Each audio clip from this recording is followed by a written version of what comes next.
entre otras cosas, la selección genética con fines terapéuticos. Pero paradójicamente parece que vamos a tener que hablar de otra ley muy diferente, porque ayer en el Senado salían adelante todas las enmiendas presentadas a esta ley por el Partido Popular y la modificaban tanto que algunos ya casi ni la reconocen. Esto se producía además porque parece que muchos diputados del Partido Socialista se encontraban en el momento de la votación pues viendo la final entre el Barcelona y el Milán. En fin, sea como sea, vamos a tratar de analizar esta ley que nació ya con polémica por su contenido, por la forma de su aprobación, y también sigue con polémica por la forma en que se le ha dado la vuelta, porque ahora va al Congreso de los Diputados. Nos acompañan para hablar de este tema esta noche el doctor Pedro de la Fuente, del Centro de Fertilización In Vitro del Principado de Asturias, del CEFIBA. Muy buenas noches, Pedro. Buenas noches, Patricia. Buenas noches. A mi izquierda nos acompaña Marcelo Palacios, presidente de la Sociedad Internacional de Bioética, de la SIBI. Muy buenas noches, Marcelo. Hola. Y más cerquita de mí a Juan Ramón de los Toyos, que es biólogo y además viene como miembro del Foro Español de la Familia. Buenas noches. Muy buenas noches. Pues yo ya no sé, le pregunto directamente a Marcelo, que la conoce de cerca, ya no sé de qué ley vamos a hablar esta noche y si eso que ocurrió ayer en el Senado va a cambiar, porque me imagino que muchas familias, muchas parejas estaban pendientes de lo que salía adelante de esta ley, ¿no? Bueno, lo que hay que decir es que ayer la ley siguió un segundo trámite parlamentario y que tiene que volver otra vez al Congreso. Pero la ley no está aprobada, ni se aprobó en el Congreso ni se aprobó en el Senado, está siguiendo su trámite parlamentario, ¿verdad? Entonces tiene que volver al Congreso y el Congreso decidirá en qué términos se aprueba, ¿verdad? Como esta votación de ayer se produjo a las 11 de la noche, pues yo no, según tengo entendido, yo no conozco los contenidos de cambio, pero me imagino que es probable que la ley retorne a sus principios, si es que se aunan votos suficientes y esta vez no hay fugas para en el Congreso pues volver a reponerla como era. Eso creo que es lo que hay. Yo, si estando en uso de la palabra puedo hacer un juicio sobre la ley, lo haré con mucho gusto. Por supuesto. Para mí la ley hay que verla en los términos en que creo en que va a quedar aprobada, que es como se inició, pues tiene 4 aspectos diferenciados. En primer lugar, es una ley que repite, en muchos casos textualmente, incluso los números de los artículos y todo el texto, la ley vigente. O sea que más de un 85% de la ley es la ley actual sobre técnicas de reproducción asistida. En segundo lugar, incorpora 2 elementos que a mí me parecen muy interesantes, que pueden ser discutidos y de hecho lo son desde distintas perspectivas. Uno de los cuales es la utilización de los embriones sobrantes de la fecundación in vitro sin límite, como ponía la ley 45, hasta el momento en que la ley entrará en vigor. Eso podremos debatir y seguramente contrastar. Y en segundo lugar, el diagnóstico preimplantatorio en beneficio de terceros, cosa que a mí me parece muy interesante, pero que creo que choca con el Código Penal en tanto y cuanto, y esto tendrán los juristas que decirlo, en tanto y cuanto que el Código Penal no permite la fertilización de ovocitos con fines distintos a la procreación. Luego, si se va a hacer con otros fines, eso de los juristas tendrán que aclararlo. En tercer lugar, y voy a ser breve, en tercer lugar, yo creo que la ley tiene algunas omisiones muy importantes, desde mi punto de vista. Puesto que los objetivos de una ley son los que establecen en su artículo primero, que dice objetivos y campo de aplicación, se dice que las técnicas, que luego se reflejan en el anexo, van dirigidas a combatir la esterilidad. Desde mi punto de vista es un retroceso con la ley actual, puesto que no permitirá a la mujer sola recurrir a las técnicas como han hecho ya decenas y docenas y decenas de mujeres. Esto en este orden de cosas. Y luego, en tercer lugar. Y luego, en cuarto lugar, hay cosas que a mí me parecen que no son propias de esta ley. Todo esto que comento ya lo comenté en mayo del año pasado, donde tenía que comentarlo, en los mismos términos, y lo he vuelto a hacer cuando llegó la ley al Congreso. Hay cosas que no se pertenecen a esta ley. En primer lugar, no tiene sentido que se prohíba la clonación con fines reproductivos, puesto que eso no es materia de una ley ordinaria, sino de una ley orgánica. Por esa razón está en el artículo 161 del Código Penal, que sanciona con 4 años de prisión, hasta 4 años, y 10 de inhabilitación a quien cree seres idénticos a otro por estos procedimientos u otros. Eso está de más en esta norma, y creo que está de más también el que se incorpore ni más ni menos que la Organización Nacional de Trasplantes. Es decir, toda la estructura de la Organización Nacional de Trasplantes, su funcionamiento, su composición, etcétera, etcétera, se incorpora a una ley de reproducción asistida, con la amplitud y la diversidad que tiene todo esto. Pero es más aún, el Banco Nacional de Líneas Celulares también se incorpora a esta norma. O sea que yo creo que tiene cosas que repiten en lo sustancial la ley vigente, en un porcentaje muy elevado, incluso textualmente, cosas que a mí me parecen bien, el diagnóstico preimplantatorio y el tema de los embriones solantes, con matices, y además oponiéndome al cuarto supuesto de la utilización de los embriones, como me opuse en su día a la reforma con la ley 45 del gobierno anterior de noviembre de 2003. Es decir, el cuarto supuesto, descongelar los embriones sin ningún fin, a mí me parece tremendo, y yo personalmente no lo puedo aceptar, y tengo que estar en contra cualesquiera que sea el color de quien gobierne, ¿verdad? O sea que esos son los aspectos que yo veo desde 4 perspectivas diferentes. Algunas cosas no tienen que estar en esa norma, porque creo que por su dimensión y su rango, como la Organización Nacional del Trasplante, merecen una norma propia, ¿no? Bueno, pues este es el primer análisis que como experto nos hace Marcelo Palacios, y al margen de lo que ocurrió ayer en el Senado, que puede que sí sea solo una mera anécdota, porque ahora volverá al Congreso y posiblemente la ley pues recupere la forma en que fue planteada. ¿Qué opinión le merece, Juan de los Toyos, una primera impresión de esta ley? Yo me voy a fijar, quiero fijarme especialmente en los aspectos y los contenidos de tipo ético, ¿no? Probablemente coincido también con el doctor Marcelo Palacios en cuestiones de tipo técnico, ¿no? Si es una ley que trata de la reproducción humana asistida, el hacer referencia o incluir en esta ley el diagnóstico es algo que se escapa, ¿no?, de lo que sería el objetivo inicial de la ley, ¿no? O sea, el hacer el diagnóstico preimplantatorio no tiene que ver nada, digamos, con la reproducción en cuanto tal. A mí me parece que no es... Con beneficio de terceros, no el diagnóstico preimplantatorio que está en la ley ya, ¿verdad? Hay otro aspecto, bien, eso por una parte. Hay cuestiones que a mí me parece que no sería esta la ley o el ámbito apropiado. Detrás de esta ya está anunciada que viene una ley sobre aspectos, aplicaciones a la biomedicina y demás, y que entiendo que su tenor pues va a estar un poco, digamos, en consonancia con esta ley. Yo entiendo que sería el momento, digamos, más oportuno de tratarlo. Pero como he dicho, me voy a fijar en aspectos de tipo ético, ¿no? En cuanto a los personajes, digámoslo así, que contempla esta ley, yo he visto como 3. Están por una parte lo que serían los padres, está por una parte, digamos, el embrión humano, que es, desde mi punto de vista, sobre el que recae todo el peso, digamos, de las consideraciones éticas, y luego está, como apunta el doctor Marcelo Palacios, terceros. Y yo veo que el gran perdedor en esta ley es el embrión humano. El embrión humano en esta ley queda sometido a la consideración casi, voy a decirlo, de cosa. En una reunión que hubo aquí en Oviedo, hace ya unos años, hubo también una mesa redonda sobre aspectos éticos en relación a la genética humana, y allí estaba entre los ponentes un catedrático de una universidad española que llegó a afirmar que para él el embrión humano era un material de diagnóstico. Y haciendo referencia al diagnóstico preimplantatorio, es evidente que ahí se ve muy clarísimamente cómo, desde ese punto de vista, el embrión va a servir utilizado. Toda la visión de esta ley es como una instrumentalización del embrión humano, yo por lo menos lo veo y lo considero así.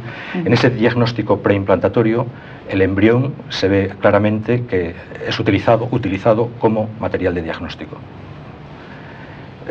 Y luego está, digamos, la consideración de terceros. en el cual efectivamente, tal como se contempla en algunos aspectos, ¿no?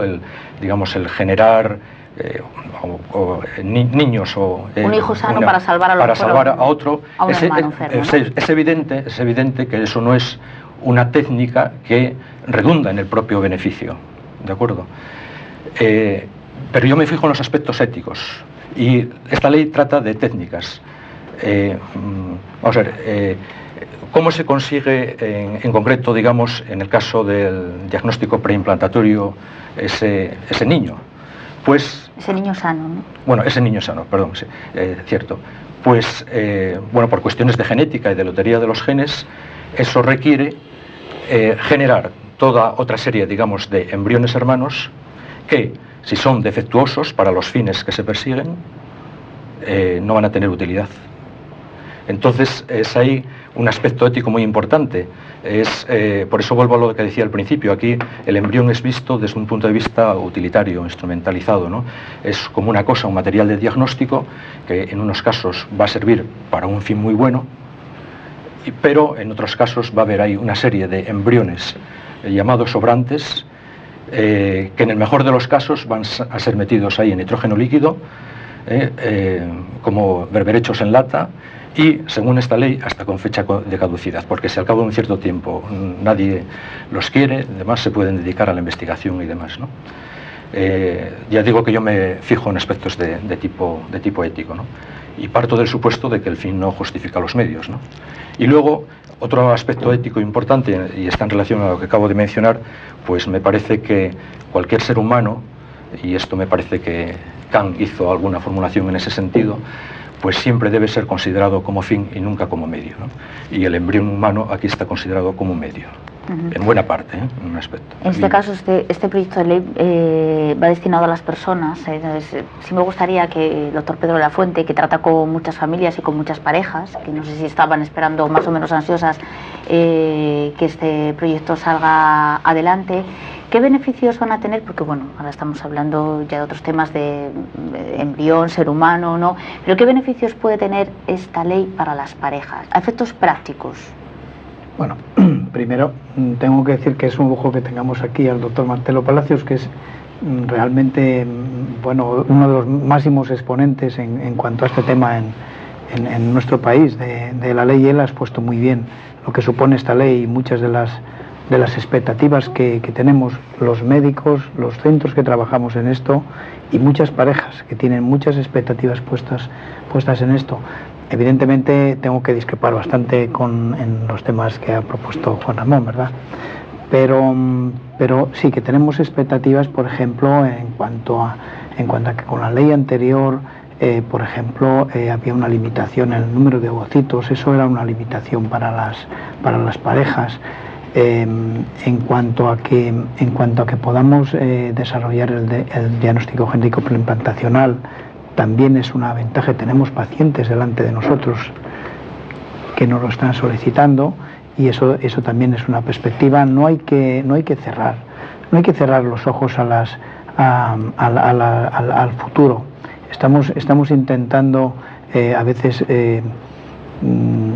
si cerramos los ojos y tenemos por delante un proceso de investigación que se puede parar, y hay otra serie de colectivos también de pacientes que están esperando y que es la única posibilidad que tienen de curación. Estamos ante una nueva etapa en la medicina. Yo creo que eso es lo que tenemos que ver. Yo creo que esto es básicamente lo más importante que podemos ver de esta ley, lo que nos va a ofrecer en cuanto al futuro. Por ejemplo, un problema práctico que tenemos, los embriones congelados. Los embriones congelados, evidentemente hay embriones que, digamos, que son huérfanos porque sus progenitores les abandonaron y los tenemos en los centros, ¿no? Nadie les ha reclamado y hay que darles una salida. Ya lo decía el doctor Marcelo Palacios, no nos parece adecuado el destruirlos, pero si tienen una utilidad, creo que es el destino que debían ser para ellos. Luego, en cuanto a la definición de embrión y persona humana, yo, sinceramente, cuando tengo embriones en el microscopio, en el laboratorio, para mí no son personas. No son personas. Yo no he hablado de persona. La persona es otra cosa yo no para he hablado nosotros. Pero sí que es verdad que para nosotros es algo distinto de otras células, por supuesto. Muy bien, y esto es con toda seguridad. Yo sí puedo, vamos, Sí. No, por favor. hacer una matización. Yo no, no he querido hablar de persona. Hablo de, digamos, de ser humano. Y como muy bien has dicho, o sea, un cigoto, una mórula, un blastocisto, es algo muy distinto de un cultivo celular in vitro, ¿de acuerdo? Entonces, un ser humano comienza con un cigoto y pasa por unas fases de desarrollo de una manera continuada. El término preembrión no es un término científico, está traído aquí a este foro. Vale, se puede interrumpir, Sí, por favor. Has traído este foro precisamente de para... eso se trata, ¿no? De bien, charlar. o sea, no es un término científico, ¿no? Es fijarse de una manera totalmente, digamos, convencional, positivista, si se quiere, decir, bueno, pues hasta los 14 días, pues lo vamos a llamar preembrión. En bioética, en cuestiones de bioética, se manipula el lenguaje. Y se subvierte el lenguaje. Y se emplean términos que quieren esconder una realidad que en otros ámbitos puede resultar molesta. Perdón, sí, es verdad que se puede decir que preembrión no es un término científico, pero nosotros sabemos que el embrión de menos de 14 días es distinto del embrión implantatorio. No es lo mismo un embrión preimplantatorio, llámalo como quieras, llámalo de otra manera. No le llames preembrión, llámalo de otra manera. Pero es distinto el embrión preimplantatorio que el embrión que se ha implantado. Es distinto el embrión en el cual ya hay un desarrollo de líneas celulares y que es un embrión que sabemos que ya va a ser único, que no se va a dividir, que un embrión previo, que un embrión puede partirse, puede tener una partición, y en vez de ser un embrión resulta que son dos. No sabemos cuándo es la individualidad de un embrión. Si es uno o son dos, en el periodo previo, pues lo podemos dividir, podemos clonarlos. Sí. Marcelo, sí, le voy a más tomar Yo creo notas. que el tema que ha suscitado el señor Tollos, pues evidentemente es un tema ya viejo, pero que va a ser permanente, ¿verdad? Es decir, estas posiciones están ahí y son muy respetables, aunque obviamente no tienen necesariamente que compartirse. Yo no comparto ese criterio en base a lo que se ha dicho. En primer lugar, hay que distinguir lo que es un ser humano, una unidad de ser humano, y lo que es una célula o células que llevan especificidad humana en sí mismas. Es muy distinto. La persona lo será una vez nacida, cuando adquiera los derechos que están contemplados, pues, nuestro Código Civil, creo que y en otros más, ¿no? Pero un ser humano es una cosa muy distinta a un preembrión. El término preembrión, no sé por qué se dice que no es científico. En primer lugar, lo que es segurísimo es que el tema preembrión no es español. El tema preembrión surgió con el informe Warnock inglés, donde participaban también científicos, y el primero que lo acuñó fue la ley danesa de 1977 ya. Y además después aquí todos los representantes de los ciudadanos en el Parlamento lo consideraron bueno para incorporarlo a nuestro Código Penal, donde está, sin ninguna... Yo los términos pienso que no debieron de ofender. Yo creo que la intencionalidad del término está más seguramente, y no quiero ser en absoluto modesto ni apuntar, está más en quien ve algo malo en ello que quien únicamente utiliza el término sin entrar en consideraciones sospechosas, ¿verdad?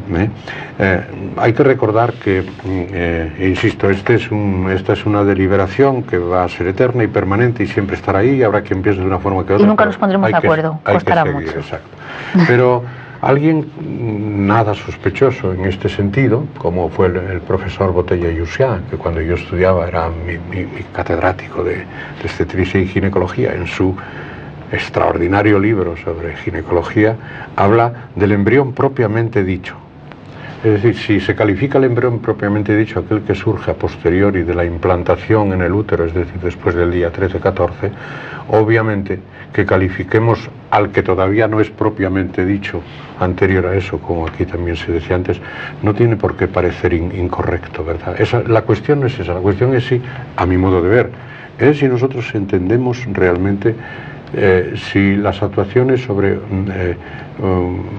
no voy a decir tampoco, para no molestar, lo del conglomerado de células, pero objetivamente es así, un grupo de células, 106, 110, 104, 100, en fin, las que sean, según la fase en que se encuentre, pero antes de llegar a la etapa de blastocisto, o ya en esta inicialmente, sí, si eso se puede considerar un ser humano, desde luego una persona ni se puede hablar de ello, ¿verdad? Pero un ser humano, y yo desde luego a tenor de los conocimientos biológicos tenemos que decir que no, ¿verdad? O sea que en este orden de cosas esto está ahí. Por otra parte, cuando se dice, yo quisiera, en el sentido de lo que decía el doctor Toyos, yo quisiera que estos dos aspectos, que a mi modo de ver son los únicos que tiene esta ley de novedosos, que son el diagnóstico preimplantatorio y la utilización de los embriones sobrantes sin límite, en función de que sea antes o después de la entrada en vigor de la ley, como hacía la ley 45 con el anterior gobierno, estos que me parecen que son interesantes, reprochando, insisto, el cuarto supuesto de que se pueda descongelar un preembrión sin más, sin ningún fin, o sea que yo, vamos, me opondría totalmente. Sin ningún fin nos referimos a que se puede destruir si una familia no puede... Entonces, en este orden de cosas, diría que el diagnóstico preimplantatorio hay que entenderlo desde una perspectiva, no solo como un positivismo científico, sino como la atención a lo que son las cuestiones sociales.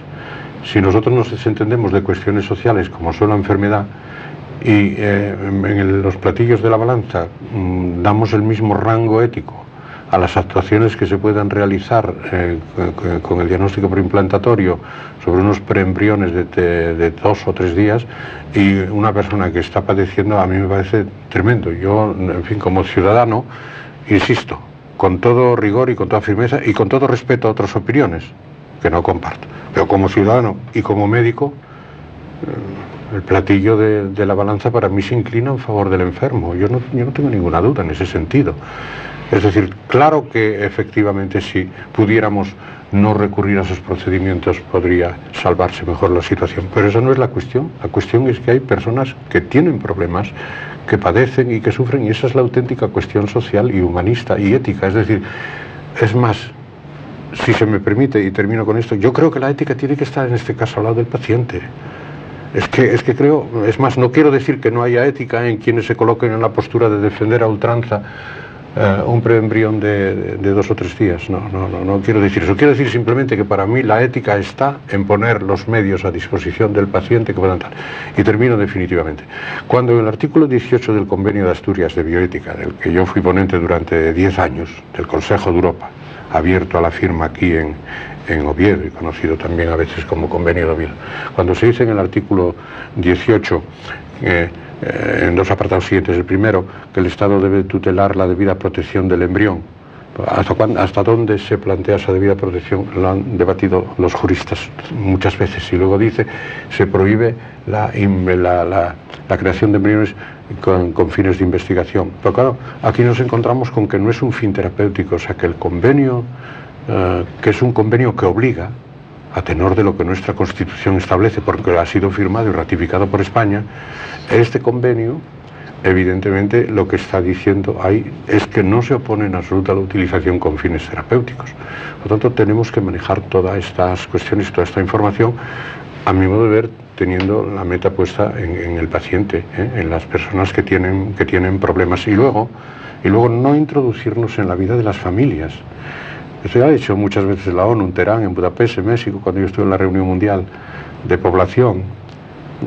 Las familias tienen derecho a elegir el número de hijos, el tipo de familias que constituyen, el número de hijos que quieren y su espaciamiento. Nosotros no podemos entrar en si alguien quiere tener otro hijo porque quiere curar a un hijo que está enfermo, o si su proyecto familiar es de más hijos. ¿Quién somos nosotros para entrar en el proyecto familiar de nadie? Yo personalmente me veto eso. Perfecto, bueno, por alusiones quería dar la palabra a Juan Ramón, pero si me permites, nos quedan 15-20 minutitos de programa, vamos a hacer una pausa y a la vuelta, por supuesto, hablamos de si el fin, yo creo, justifica los medios. Volvemos ahora mismo.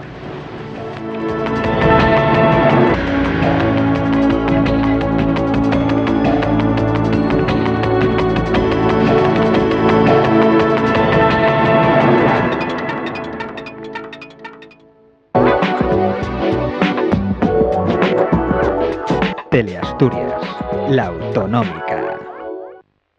Prepárate a disfrutar una vida plena de sensaciones. Te ofrecemos en el centro de Asturias tu vivienda soñada, los jardines de Soto de Llanera. Será como la imaginas, muy amplia, totalmente exterior, distribución a tu gusto y máxima calidad en los detalles. Con la naturaleza entrando por tu ventana todos los días del año. En los jardines de Soto de Llanera tendrás una vida saludable y sin ruidos. Con equipamientos comerciales y escolares al lado de tu casa. Acceso a piscina, canchas de pádel, tenis. Un lujo a tu alcance. Infórmate. Urbanización Los Jardines de Soto de Llanera. Construye Monteoval. Información y venta en la propia obra y en Inmobiliaria Las Torres, frente al Corte Inglés en Gijón. Teléfono 607 40 19 31. Los días 29 y 30 de abril y 1 de mayo, 18ª Feria de Muestras de Tineo. Lo mejor de cada reproducción humana, que entre otras cosas va a permitir, en principio, la selección genética con fines terapéuticos, es decir, y la investigación con embriones humanos. Y hablábamos antes de si el fin justificaba o no los medios, es decir, si una pareja podía tener un hijo sano, podía elegir tener un hijo sano para curar a lo mejor a un hijo enfermo. Juan Ramón, por alusiones. Yo vuelvo a insistir lo mismo, o sea, en la defensa que la ministra hizo el día 16 de febrero de la presentación de esta ley, pues, entre otras cosas, decía que ¿cómo no va a ser aceptada esta ley si no perjudica a nadie? Aquí el doctor Marcelo Palacios hablaba de los pacientes. Y yo vuelvo o quisiera recordar lo de el ejemplo ese que siempre se pone de una tortilla de jamón. En una tortilla de jamón la gallina participa, pero quien se implica es el cerdo, ¿no? Entonces, quiero decir, cuando se está hablando, y vuelvo a lo que he dicho antes, cómo se lleva a cabo esa selección, digamos, de embriones y qué se hace con los embriones que no se van a utilizar o que no van a ser útiles por no ser sanos, por tener el mismo defecto genético, ¿no? Pues antes se ha utilizado aquí la palabra paciente. ¿Es que acaso el embrión no es un paciente? Porque es el que va a padecer la aplicación, digamos, de esa técnica, va a ser destruido, va a ser como un chicle que se mastica y cuando ya no tiene utilidad, pues se tira. Yo al embrión lo considero como un paciente. Por eso insisto en lo de que el fin no justifica los medios, porque si para sanar y curar a un niño o a otro ser humano hay que destruir varios o mandarlos al tanque de nitrógeno líquido, me parece que eso no es aceptable. Por eso yo en este debate es que niego la mayor, o sea, porque hay otros aspectos, bueno, que se pueden discutir y demás, pero bueno, digamos incluso hasta me parecen menos importantes, ¿no? Aunque luego también hay otros detalles de la ley en los cuales también se podría hablar, ¿no? La ley, antes, bueno, se ha apuntado aquí, pero la ley contempla, entre otras cosas, la posibilidad de que las mujeres solas puedan ser... lo prohíbe expresamente en el artículo 1. Que es uno de los aspectos, vamos a ver, un poco más toda mujer, a ver. Eso es el artículo 6, pero la ley tiene que regirse por lo que dice el artículo 1, que es objetivos y ámbito de aplicación. El artículo 1 está ahí y se denomina así en todas las leyes, no hace falta recordarlo, pero puedes mirarlo, donde dice que estas normas se utilizarán para tratamiento de la esterilidad. Cuando después en el artículo 6 dice toda mujer puede recurrir a estas técnicas, obviamente remite al artículo 1. Siempre que se trate de casos de esterilidad, que no hace falta decirlo. Los artículos 1, todos ellos están para definir el ámbito y objetivos de la ley. Y dice, estas técnicas se utilizarán para tratamiento de la esterilidad.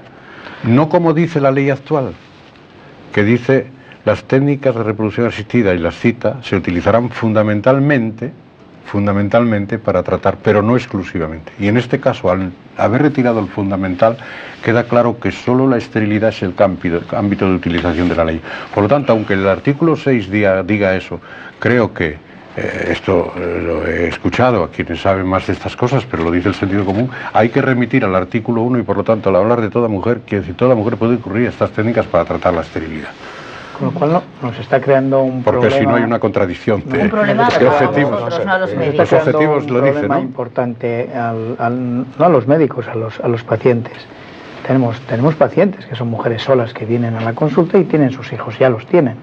Estábamos acogiéndonos a la ley anterior, lógicamente. A la vigente. Y a la ley vigente. Y cada vez hay, digamos, que hay mayor presión y mayor número de personas que solicitan este tipo de mujeres sanas que van. Mujeres sanas, solas, que deciden en su momento el tener un hijo y recurren a los centros de reproducción. Cada vez hay más.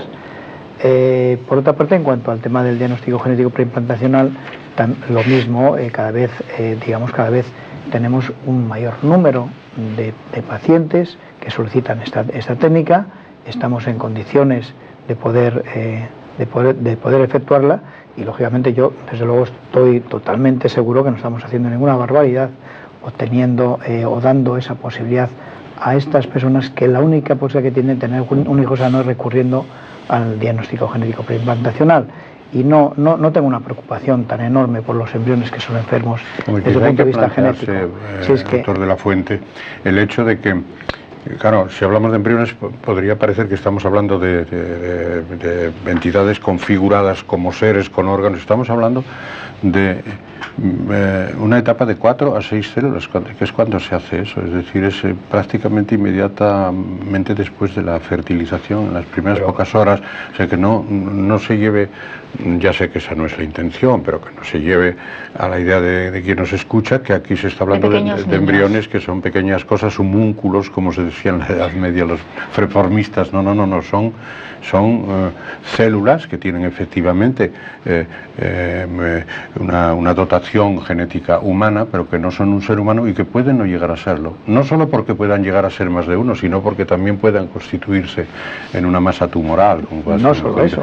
Eso no es el caso, no voy a recurrir a esas excepciones. Simplemente voy al hecho de que, insisto, yo creo que esta es una deliberación permanente. Cuando se debatió el Estatuto del Embrión en el Consejo de Europa durante tanto tiempo, al final el protocolo del Estatuto del Embrión no se pudo llevar a cabo porque hay tantísimas divergencias y planteamientos al respecto que fue imposible llevarla a cabo, y no habrá Estatuto del Embrión en desarrollo del Convenio de Asturias de Bioética porque hay discrepancias de muy diversa índole, ¿no? Pero en cualquier caso, como lo que diga la señora ministra es muy respetable y cada uno está donde está en su pensamiento y en su ideología, pero ante todo tiene su propia responsabilidad y es autocrítico y es heterocrítico también, ¿no? O sea que tiene su propio criterio. Ante todo, yo lo que pienso es que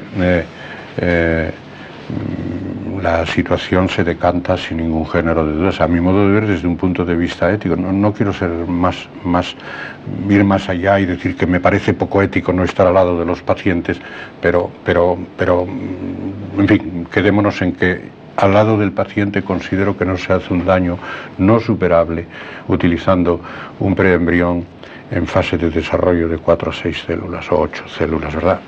Hablaba antes Juan Ramón de que los más perjudicados a su juicio eran precisamente el preembrión. En el caso Pedro comentaba que también perjudicadas iban a ser muchas mujeres españolas y muchas familias, no sé. Yo creo que también el perjudicado es en este caso del supuesto de la ley de los embriones que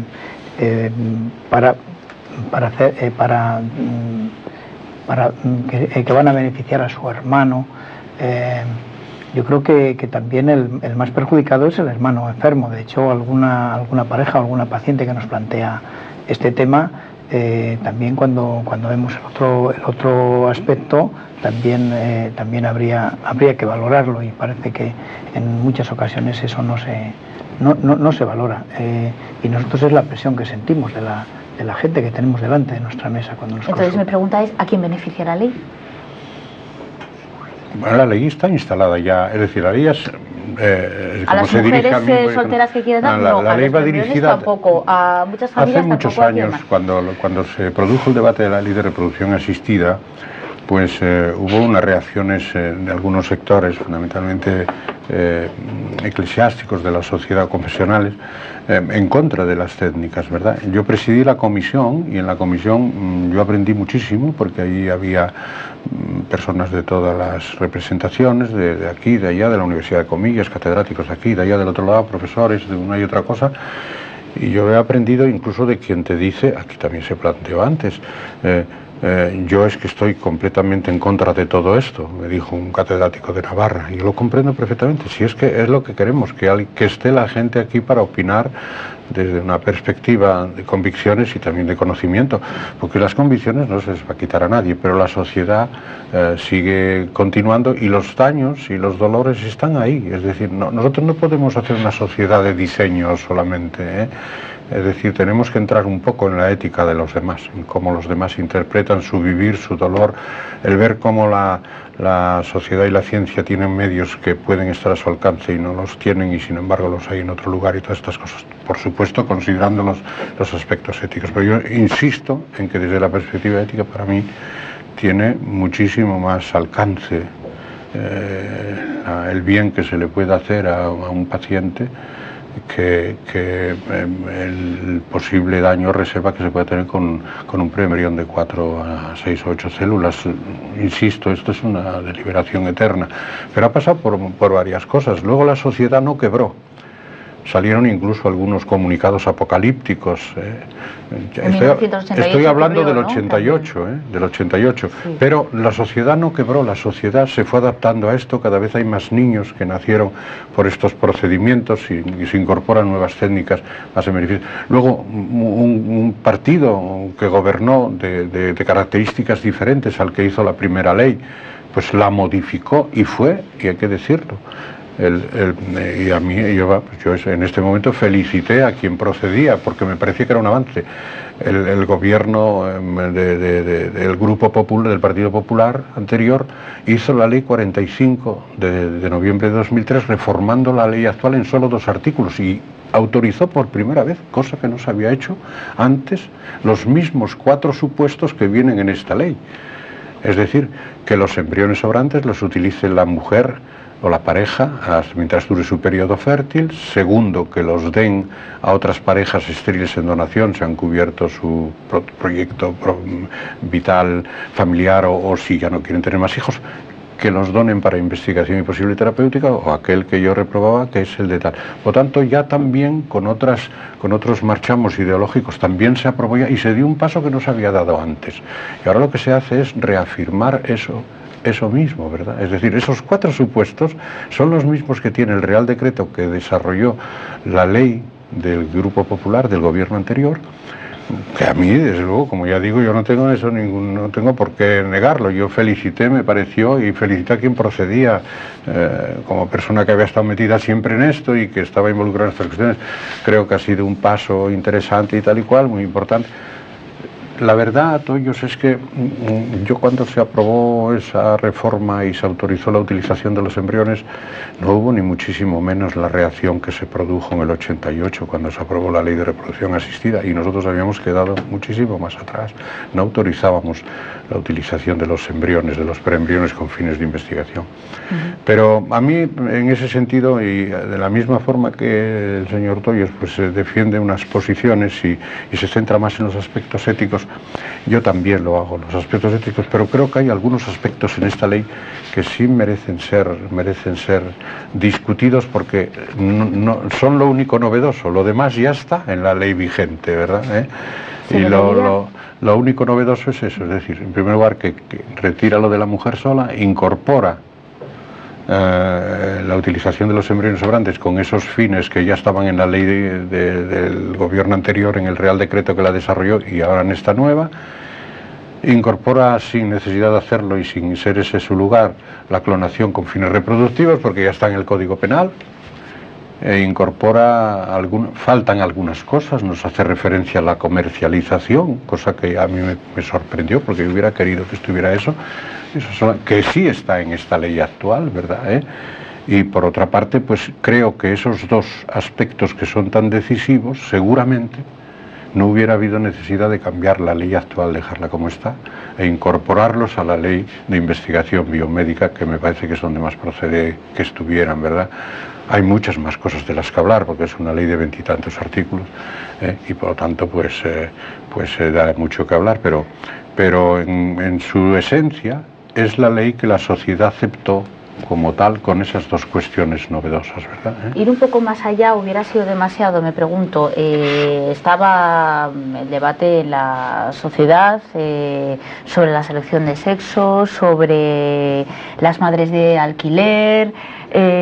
¿Hubiera sido ya demasiado plantear estos supuestos en la sociedad española? Pero eso ya está en la ley actual, desde el 88, eso ya está. Vamos a ver, has mencionado lo de la elección de sexos.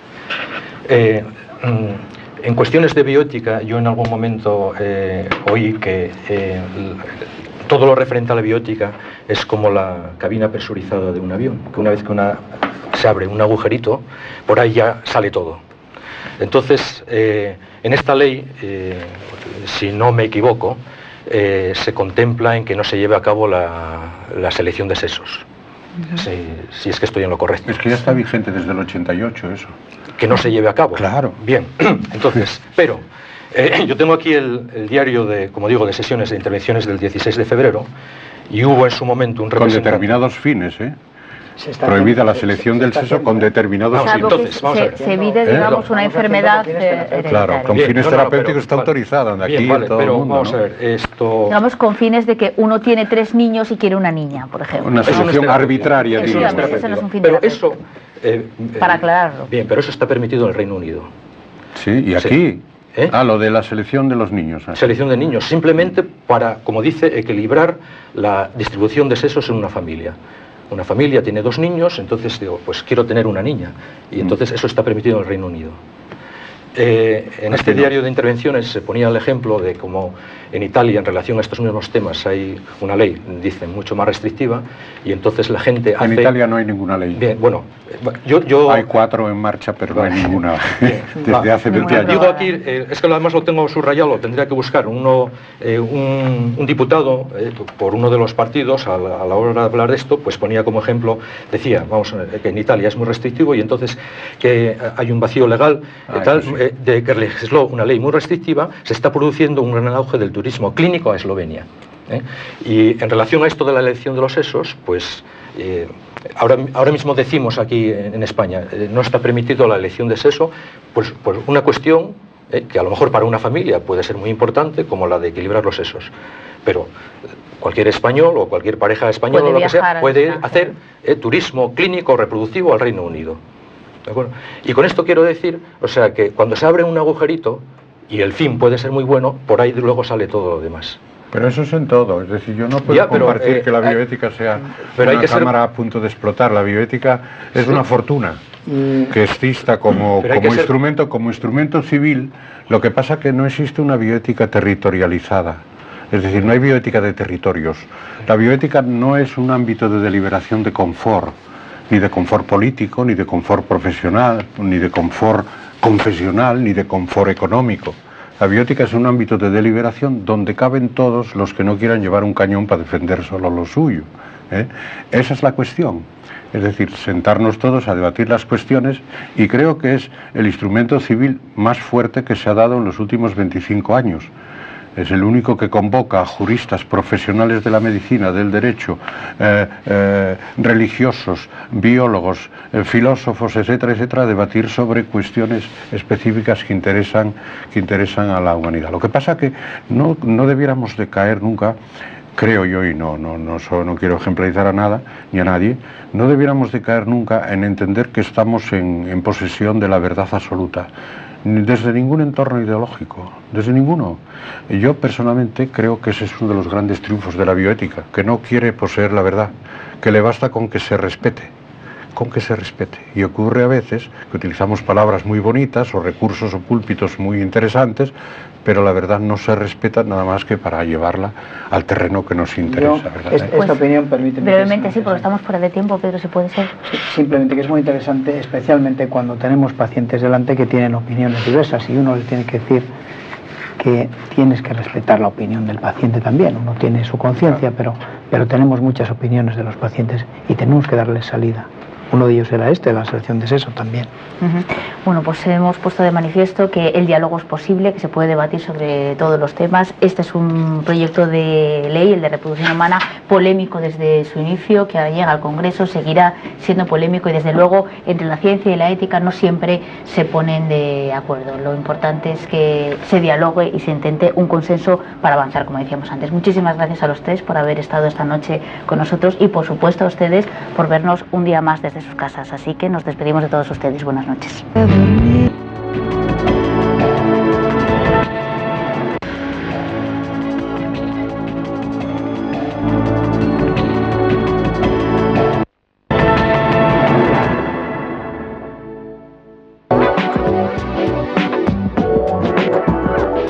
Teleasturias, la autonómica.